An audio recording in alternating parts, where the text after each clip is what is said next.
Let's check in on the Sixers as they get ready to take on this 4-game road trip. First two will be without Joel Embiid.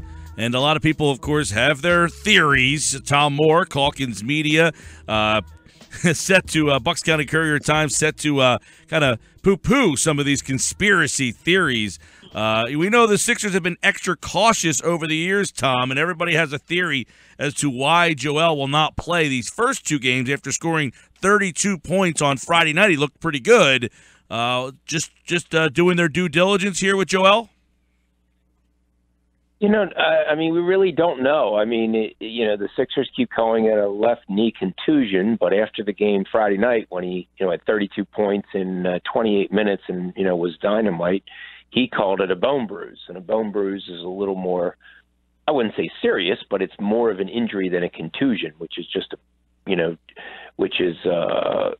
sort of a first level kind of a peripheral iffy kind of thing. So, they have been cautious from day one. They will be cautious. I wouldn't be surprised if he doesn't play in any of the games on the trip, which would mean if that's the case, he's missing 9 games out of, in a 10-game stretch, he would have missed 9. The only game he played in after suffering that contusion or bone bruise was the nationally televised game. So, they're not going to rush things. And it's not like they're making a playoff push and, have to make the playoffs and their core is 30 to 35 years old and this is their last chance. That's not the case at all here.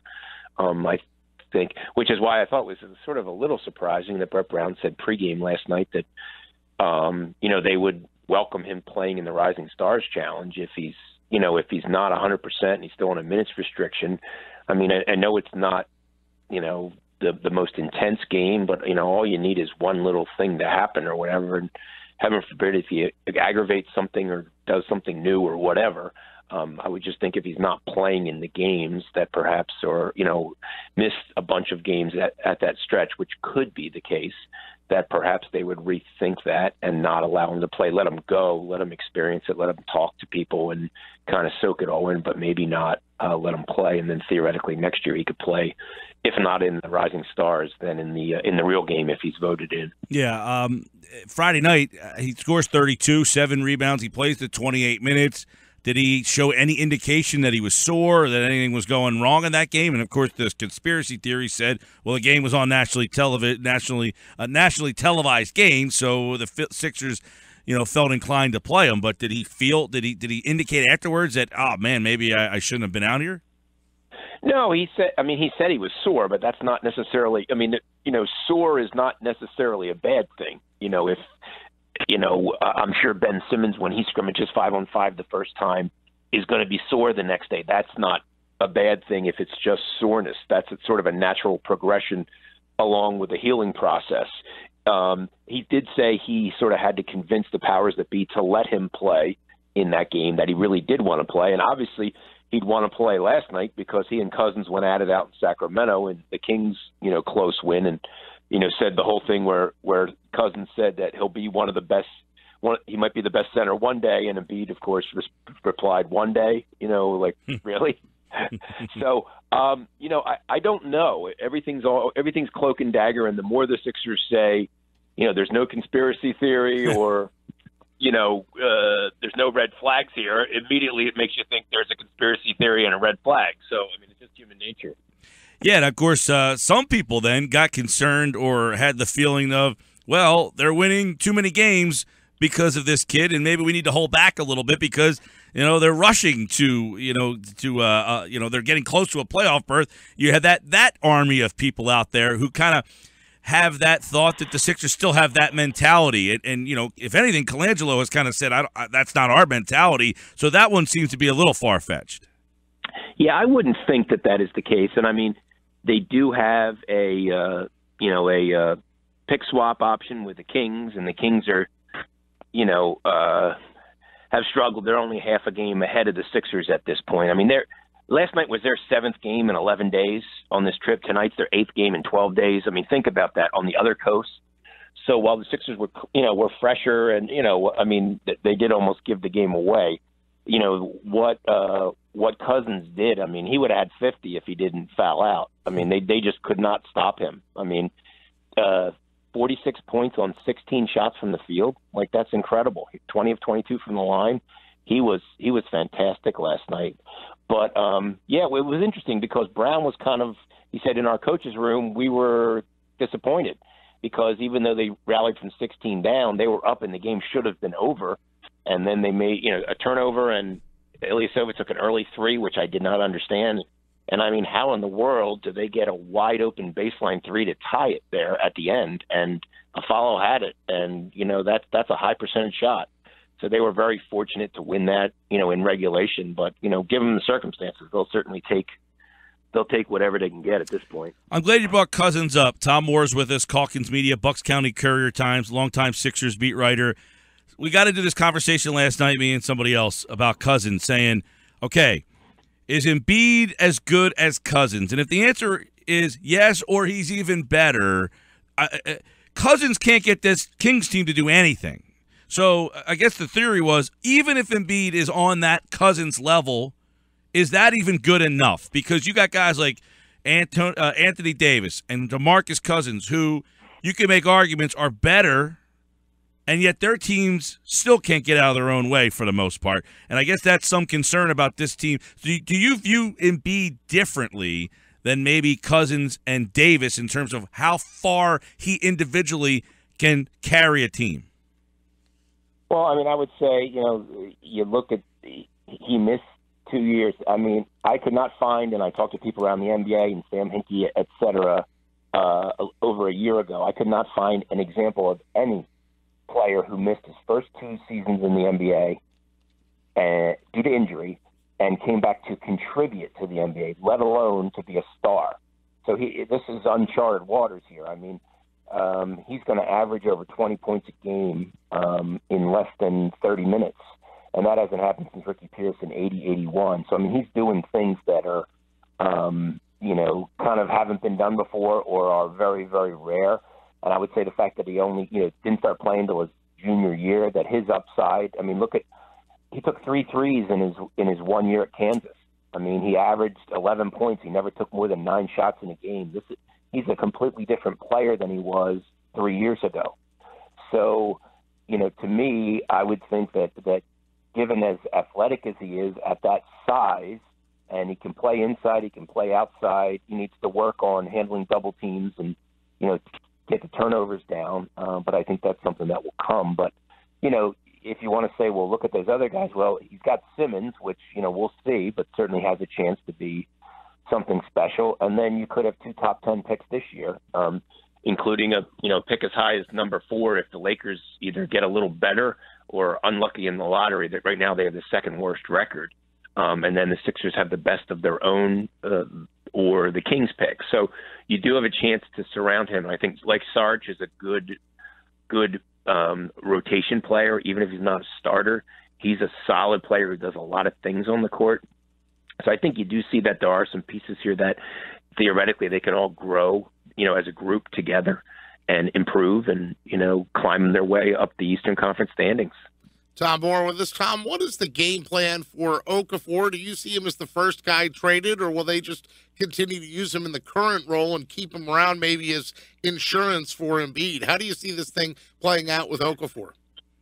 Yeah, I mean, it's a tough call, Pete, because, the trade deadline is February 23rd. They have too many. Even if Embiid is out, for 3 games, they handled the center position, 2 of which they won with Noel and Rashawn Holmes. Excuse me. I just sneezed. Sorry. God bless anyway, you. Thank you. Okafor can score clearly, but in terms of running the floor, defending, rebounding, does not, isn't an ideal fit for this up-tempo style. So, I mean, all it would take would be one team to either have an injury between now and February 23rd or, think they're getting Okafor at a discounted rate. If it's palatable to Brian Colangelo, I could see him making a move. I think it would just be better for all concerned because when everybody's healthy, he's probably not going to play. I think it's fairly well established that Embiid, is the 28-minute a guy game, and when it's one other guy, that's Noel because of his, what he does at the defensive end and how he runs the floor. And last 5 games, he's averaging 12.5 points, shooting 68%, 7 rebounds, 2.5 steals, and 2 blocks. So he really is solidifying that. Now he started some of those games and he's come off the bench in some of those games, but I think that's the rotation right now. Those two. So you have Holmes and Okafor.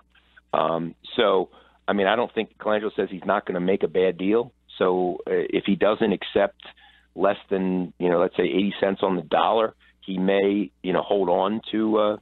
He may hold on.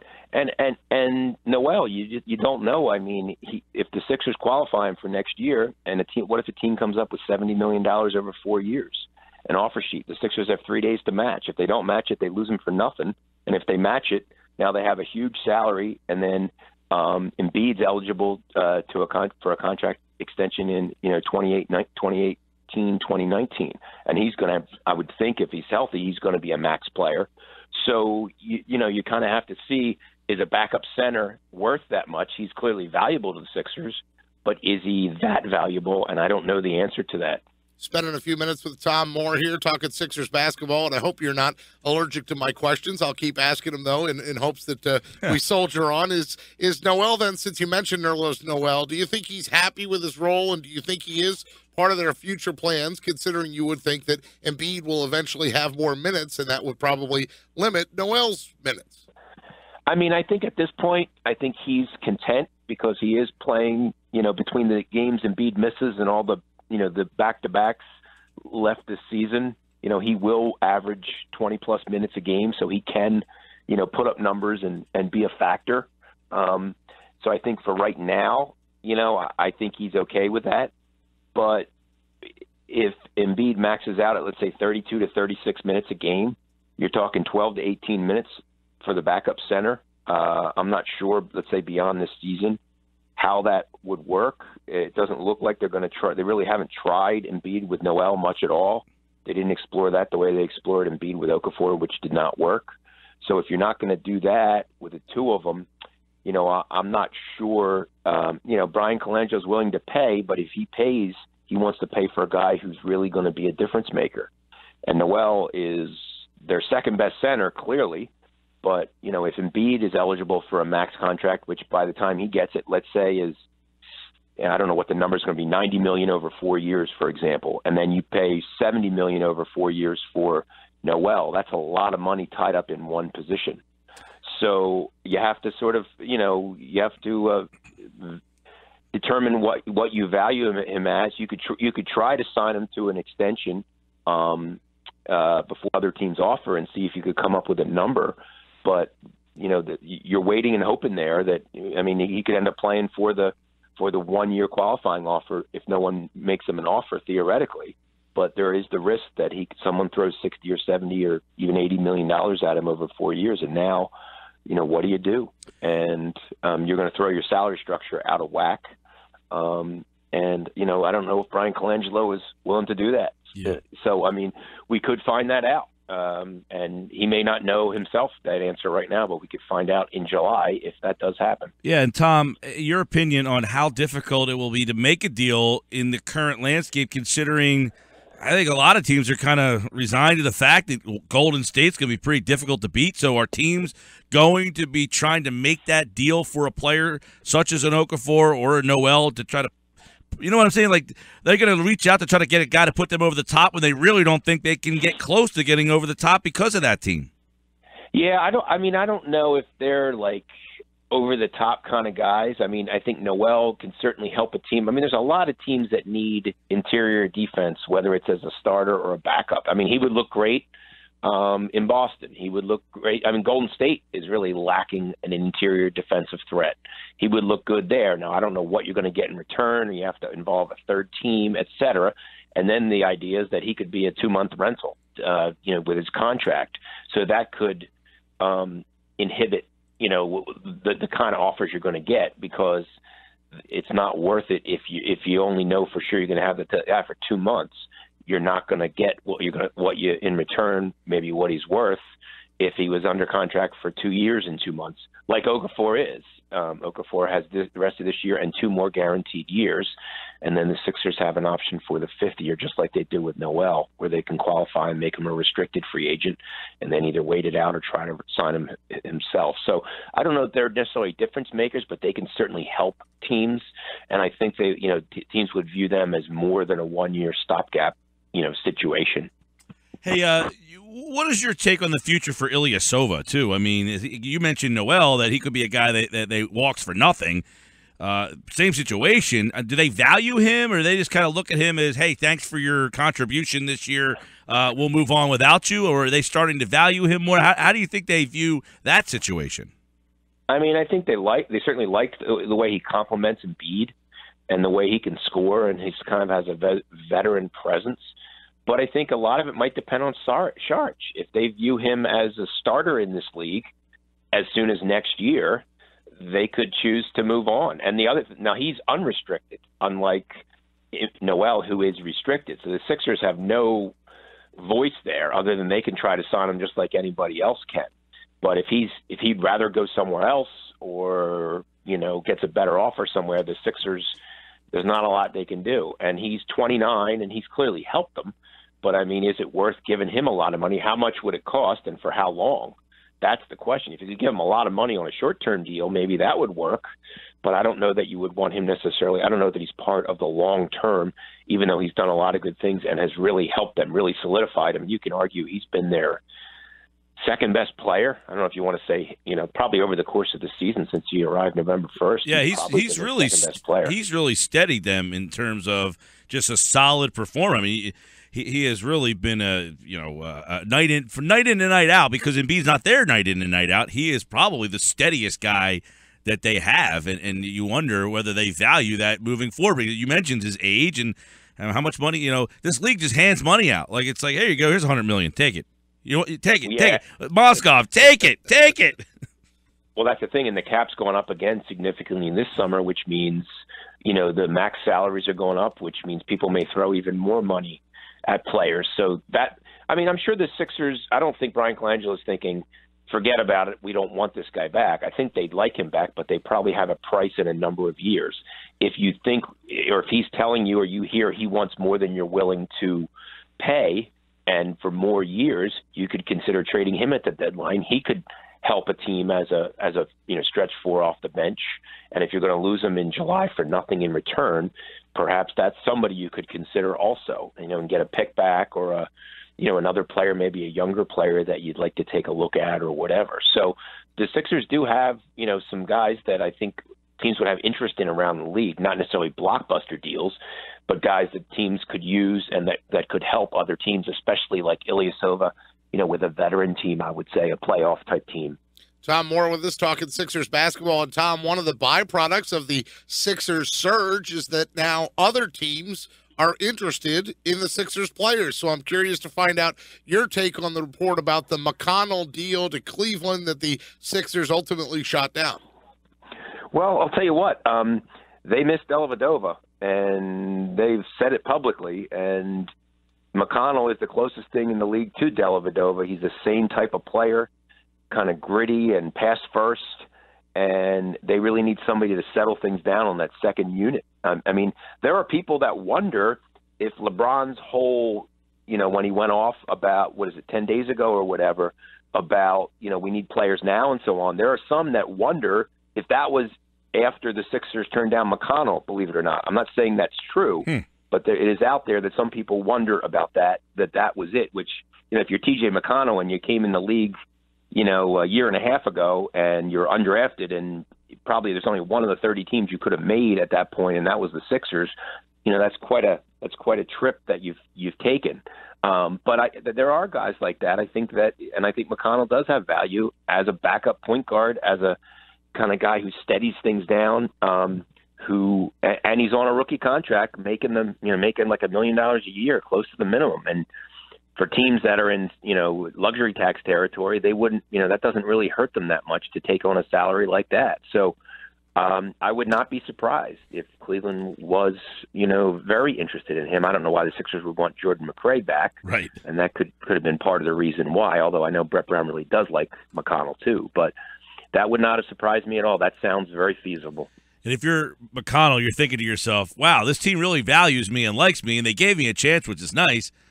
But I could be in the NBA Finals. I mean, he's kind of in a weird situation. But it is, you kind of chronicle there. It's an interesting situation that this guy, who many people refer to as a D-leaguer, with many of these guys, Covington as well. And you've watched the whole Covington, from start to finish here, Tom. How much has he come along in terms of where he is as an NBA player at this stage? I think that his biggest improvements, Mike, have been defensively. I mean, he guards ones, twos, and threes, and sometimes even fours. And rebounding-wise, he's gotten much better there. He struggled with his shot earlier in the year, but now his confidence and his three-point shot's coming back too. So, again, and he's also on a contract, making $1 million a year. And the player average is over $5 million. Actually, I think it may be up to $6 million by now. So that's a very palatable deal for teams around the league. I think he fits here as a shooter off the bench, as a defender off the bench, when they upgrade at various positions. But I think he has made an incredible amount of progress. And, he and McConnell both, the fans were really down on both of them, and they really turned the fans around by their performances on the court and by, kind of the little things that they've done over the last couple months. Good stuff from Tom Moore, always at T-Moore 76ers. He's all choked up because he's seen the evolution of Rob Covington turn from a D-leaguer to a serviceable NBA player. And, Tom, of course, we always appreciate your time, man. Enjoy the road trip. All right, thanks a lot. Take care, guys.